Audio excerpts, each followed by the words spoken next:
going on, everyone? Welcome back to another video. I'm Eli, and today we are polishing, as you can see, my 343,000 mile BMW M3. Now this car needs a lot of love, and I've actually made it through a lot of the process already. I can say that it is coming along very well.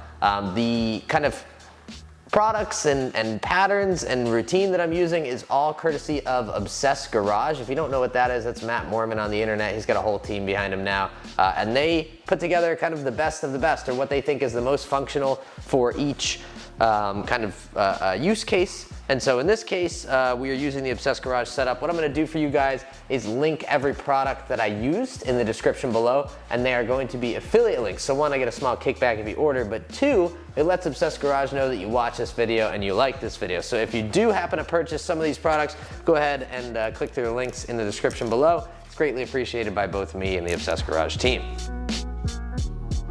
Wash process is pretty straightforward. If you have any questions, Matt has a whole video on it, but basically we're gonna use the Decon soap, a little bit of wheel cleaner, get the wheels cleaned up, and then we'll move on to the paint. The Decon soap is designed to remove any, errant wax or gunk or whatever, to prep the surface for polishing so that the car comes out in the best finish possible. So we did that, and then we moved into my favorite part, which is the iron remover. This is Iron Buster that we're spraying on here, and basically what it does is activates on the paint and turns all the iron into this fun purple nonsense that drips off of your car and leaves the paint clean.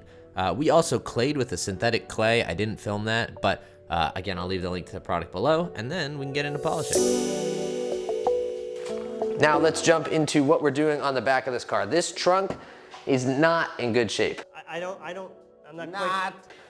So a lot of the car I've been able to get away with one-stepping. I've done two-step on the hood and the roof and a couple of the really faded areas. This mirror is the perfect example. It went from this to this, which is honestly really impressive. It just means that there's a lot of dead clear coat on the car, and we're working through that with the microfiber pads and then the polishing pad.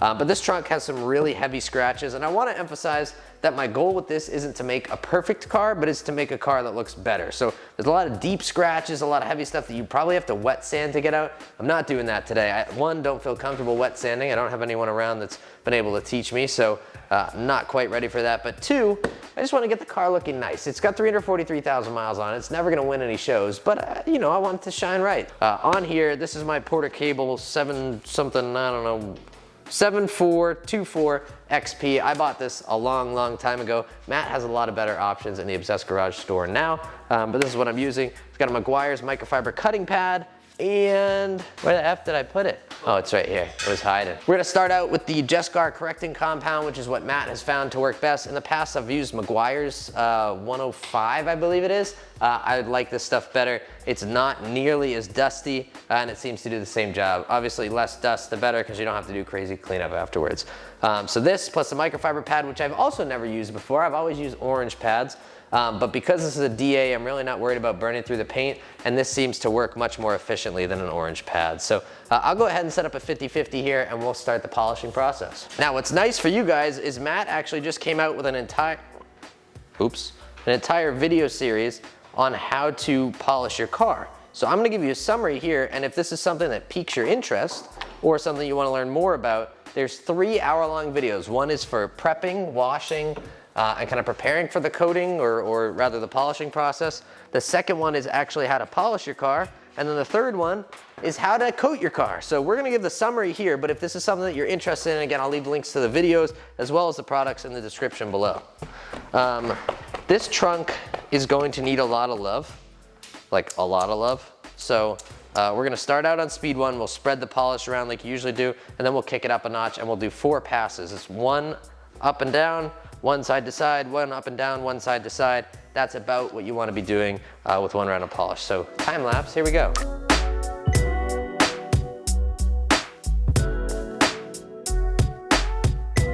Now I think generally for an area like that spoiler, you'd probably want a smaller polisher. However, I don't have that. This is just a clean microfiber cloth. There's really nothing special here. You just want to make sure you're not putting too much pressure. Now for this trunk, because it's especially bad, I may consider doing a second pass. Although, honestly, things considered, that looks really nice. I'm gonna finish out this 50-50 section, and then we'll show kind of the difference in the results.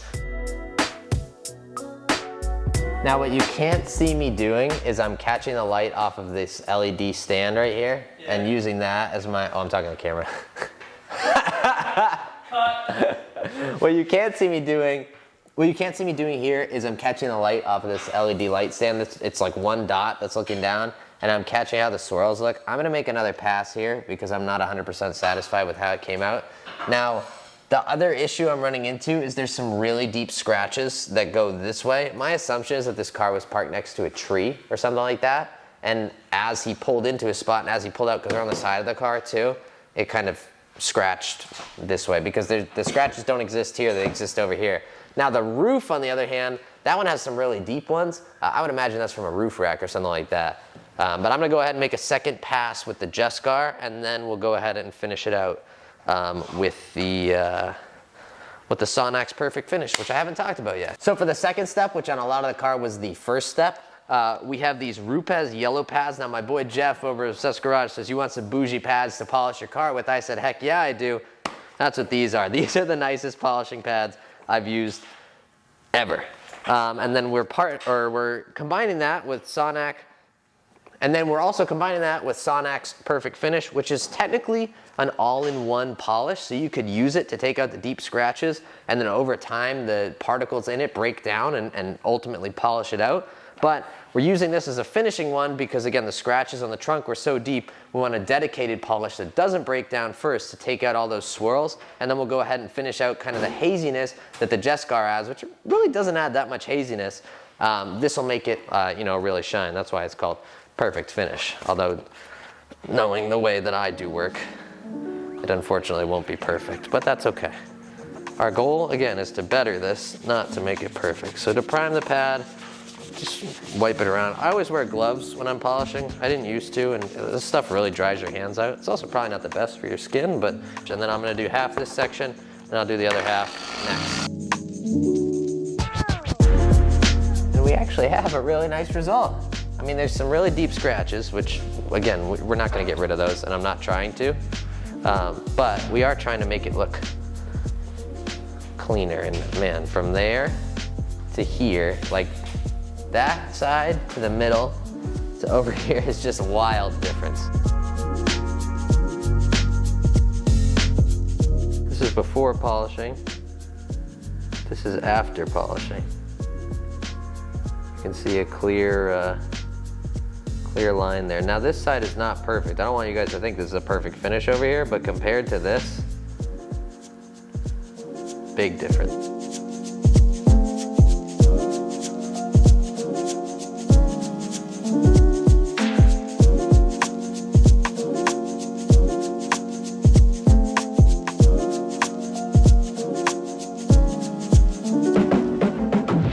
Now it is time for the coating. We are using G-Technics Crystal Serum Light. 3 pipettes. 1, 2, 3. And actually, I think that's pretty much the end of the bottle, which is good because we've done the rest of the car already. I wanted to make sure I was familiar with this before I showed you guys how to use it. The process itself, super straightforward. All you're gonna do is, now that you have it on here, you're gonna start at your edges and just work up and down in a cross-hatching pattern. And you can see the residue left on the surface. If there's residue on the surface, it means that there's stuff inside of the paint, which is a good thing. So we're just gonna work our way about halfway across. Honestly, I could probably do the whole thing with the amount of stuff that's in this pad.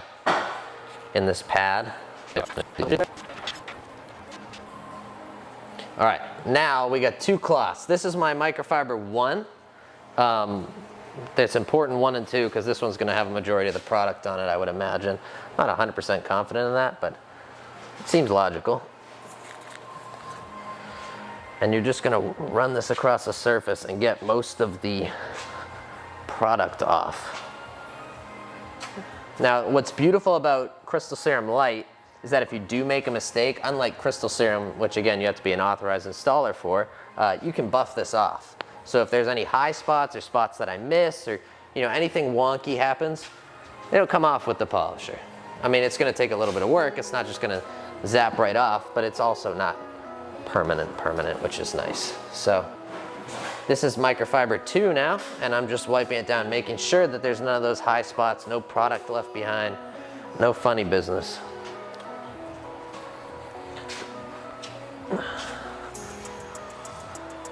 And that is the entire car polished and ceramic coated. Let's get it outside, see how it looks.